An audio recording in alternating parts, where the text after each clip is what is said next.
No restriction of diet. ఎందుకంటే మేము pain killers ఇస్తాము, యాంటీబయాటిక్స్ ఇస్తాము, బ్లడ్ థిన్నర్స్ ఇస్తాము, చాలా ప్రోడక్ట్స్ ఇస్తాం. కాబట్టి మీకు ఇమీడియట్ పోస్ట్ ఆపరేటివ్గా ఇది తినకూడదు, అది తినకూడదు అని రిస్ట్రిక్షన్ ఏం చెప్పం.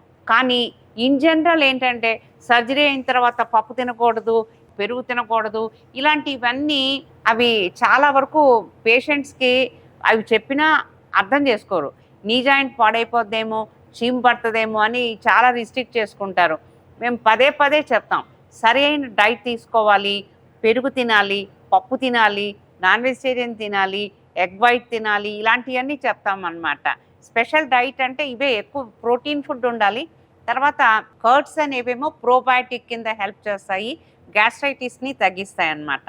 తర్వాత ఆఫ్టర్ ఒక 1 మంత్ 2 మంత్స్ అయిన తర్వాత డ్రగ్స్ అన్నీ ఆపేస్తాము, 1 or 2 డ్రగ్స్ పెడతాము. అప్పుడు డైట్ రిస్ట్రిక్షన్ చేసుకోవాలి ఒబేస్ పీపుల్.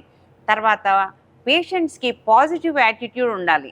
నాకు సర్జరీ అయింది, నేను కదలను, అమ్మో నొప్పి, అమ్మో నడుస్తుంటే నొప్పి, కాలు ముడుస్తుంటే నొప్పి, పాదం నొప్పి, ఇట్లాంటివన్నీ అనుకోకూడదు. మీ అటెన్షన్ అంతా ఆ పెయిన్ పైన, నీ పైన ఉండకూడదు.